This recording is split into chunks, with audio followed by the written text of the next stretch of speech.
Precisamos atentar a alguns fatores que estão correlacionados a esse evento.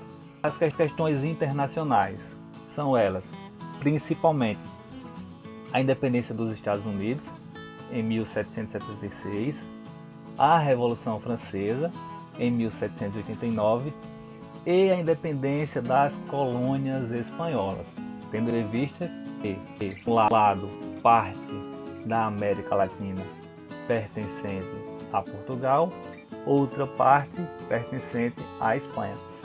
E essas colônias passam a ser independentes e tornarem-se repúblicas, né? E isso influencia no pensamento, nas ideias que estão conduzindo a colônia brasileira. As questões de cunho nacional, que temos aí em 1808 a vinda da família real para o Brasil, que vai acarretar no aumento dos impostos para a manutenção dessa corte no Brasil, e os fatores locais. Esses locais remetem à própria capitania de Pernambuco. Pernambuco tinha uma economia forte, nesse tempo aí calcada principalmente no algodão e na cana-de-açúcar. Porém, um fator que vai influenciar nessa revolução é a seca, que ocorre em 1816, e no campo das ideias estará a influência do seminário de Olinda e a maçonaria aí, que estão absorvendo esses ideais, né? Esses ideais principalmente iluministas aí, que vão ocasionar a independência dos Estados Unidos e a Revolução Francesa e a independência das colônias espanholas. Então esses temas eles estão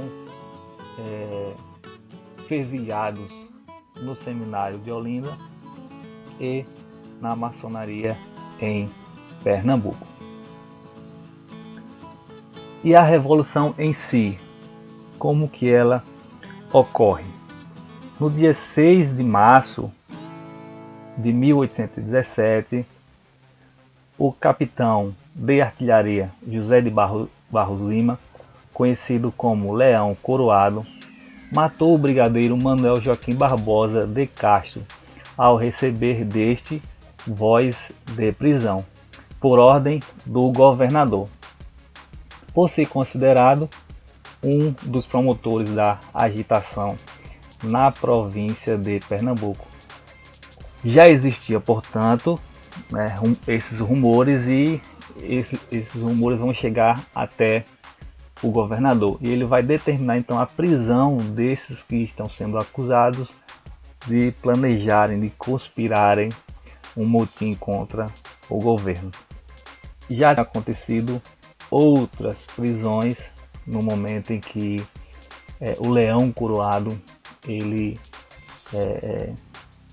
iria ser preso, porém ele acaba matando aquele que o deu voz de prisão. E então a sua reação ela leva a eclodir a revolta que estava planejada para acontecer em outro dia, porém a sua atitude ela precipita e inicia esse movimento que se torna conhecido como Revolução Pernambucana. Os líderes presos foram libertados e ocuparam os principais pontos do Recife. O governador se refugia na fortaleza do Brum. No dia 7 do mês de março de 1817, a cidade está sob o domínio dos revoltosos. O governador, não tendo condições de reagir, se rende e é enviado para o Rio de Janeiro, onde lá será preso. É constituído então pelos revoltosos o governo provisório, que é composto por representantes de diferentes camadas sociais, representando as questões comerciais, o negociante Domingos José Martins, representando a questão da magistratura, da justiça, o advogado José Luiz de Mendonça, as questões religiosas, o padre João Ribeiro Pessoa de Melo, as questões agrárias, o coronel Manuel Correia de Araújo, e as questões militares, com o capitão Domingos Teotônio Jorge Martins Pessoa. Vai ser instituída a Lei Orgânica. Essa Lei Orgânica, a autoria dela é atribuída a Frei Caneca, e ela foi instituída até que se fosse feita a Constituição, convocada a Assembleia Constituinte e feita a Constituição. Então essa Constituição iria substituir essa Lei Orgânica. E ela foi inspirada na Declaração dos Direitos do Homem e do Cidadão. Eles se declaram republicanos, ocorre a liberdade de imprensa e de culto, alguns impostos foram abolidos, entretanto, apesar das características liberais do movimento, ocorre a manutenção da escravidão. Temos, portanto, aí algumas medidas já tomadas por este governo provisório instituído no dia que os revoltosos tomam o poder. E passam a expandir a revolta. Paraíba e Rio Grande do Norte irão aderir ao movimento e cada uma monta uma junta. Haverá uma junta governativa na Paraíba e outra no Rio Grande do Norte. Na Bahia, o Padre Roma é executado. O Padre Roma foi o emissário enviado para convocar os baianos a aderirem a essa revolta. Porém, esse emissário é preso pelo governador e executado.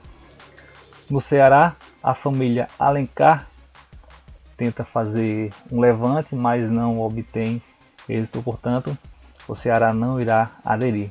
E a comarca de Alagoas também não apoiará esse movimento.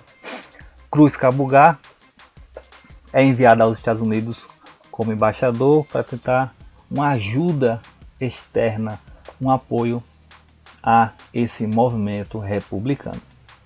Estima-se que 50 padres e 5 frades participaram do movimento. Daí ser decorrente outro nome a esta revolução, como a Revolução dos Padres. Com o bloqueio do porto, os alimentos começam a ficar escassos no Recife e os desentendimentos das lideranças da revolução, principalmente em relação à escravidão, que foi um tema que gerou conflito entre essas lideranças, principalmente em devido ter senhores de engenho envolvidos nessa revolta. Então eles não desejavam que a escravidão fosse abolida, gerando, portanto, um conflito que vai enfraquecer a revolução. E como o governo reagiu a esse movimento? O primeiro a reagir foi o Conde dos Arcos, que era governador da Bahia.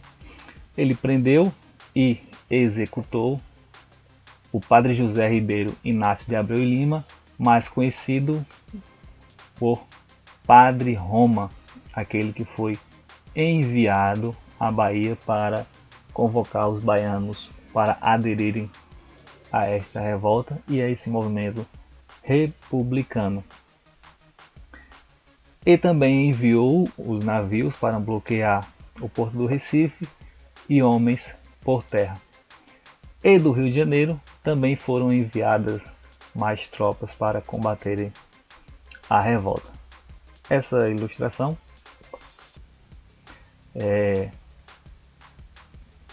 nos apresenta como foi esse movimento de repressão da coroa aos revoltosos. Essas cores aqui estão invertidas. Você tem o movimento por mar vindo do Rio de Janeiro e o movimento por terra, assim como de Salvador, o movimento por mar e o movimento por terra para reprimir os revoltosos. Chegando ao momento em que eles não têm mais condições de resistirem, eles se rendem e são presos e alguns são executados, tendo os seus corpos esquartejados e partes expostas em diferentes locais. A comarca das Alagoas é desmembrada de Pernambuco e torna-se província independente. Essa é uma das consequências do movimento. Por ter se colocado contrário ao movimento, a comarca de Alagoas torna-se independente de Pernambuco. As consequências. Após 75 dias, esse movimento chegou ao fim, depois de sofrer dura repressão. Apesar de sua curta duração, deixou evidente o enfraquecimento do sistema colonial, que viria mais tarde a ser percebidos em outros movimentos, culminando na proclamação da independência em 1822. Daí se percebe o impacto dessa revolução na independência. Por isso, mesmo com a vitória da corte sobre o movimento revolucionário pernambucano, este episódio deixou evidente o enfraquecimento do poder monárquico do regime colonial e das relações entre eles. O 6 de março de 1817 trouxe para a história do Brasil o espírito insurgente que seria a fagulha a acender a fogueira do movimento pela independência.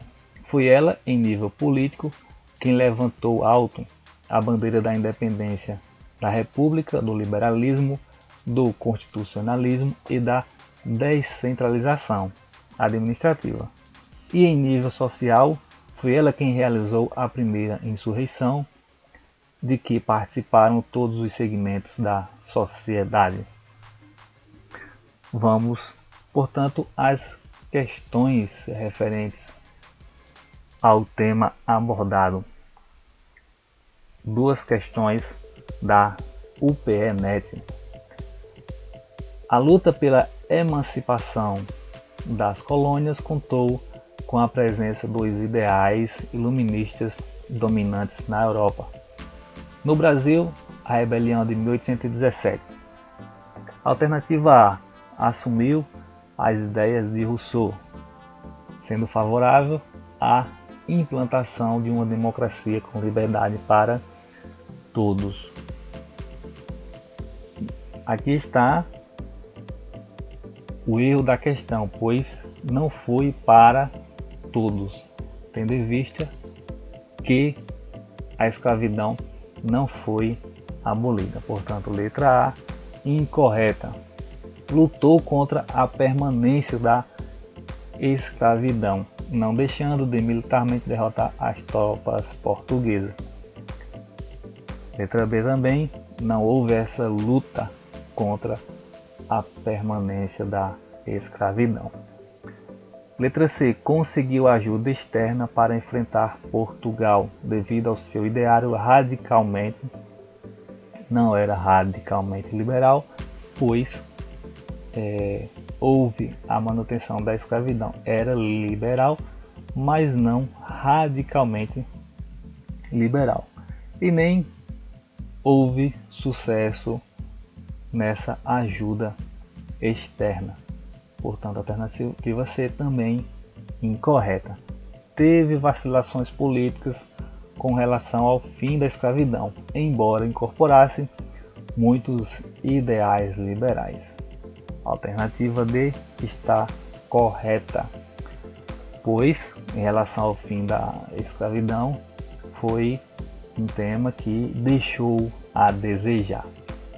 E a alternativa é: consolidou-se como uma rebelião regional, não importunando o poder da metrópole militarmente. Alternativa incorreta, pois seu caráter, extrapola o regionalismo, portanto a questão é incorreta. Vamos a mais uma questão sobre a Revolução Pernambucana. Tendo em vista o tema da aula ser a Revolução Pernambucana, essa questão ela se torna fácil. Não é mais perfil da banca esse tipo de questão simples, né? Um breve enunciado e uma resposta direta. A OpenNet ela tem se trazido uma complexidade ultimamente às suas questões, colocando longos textos, referências bibliográficas e alternativas mais expandidas também. Então é uma questão mais para um treino acerca do tema, né, para depois se aprofundar em questões mais complexas, né, mas não é mais perfil da UPNet questões de forma simples e direta. Ela tem trazido complexidade às questões de história. Sendo o tema da aula Revolução Pernambucana de 1817, se torna bastante evidente perceber que a alternativa A é a correta. Porém, vamos observar algumas questões aqui.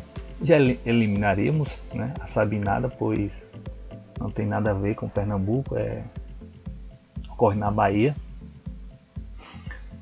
Mas a pergunta ela se trata da crise do sistema colonial.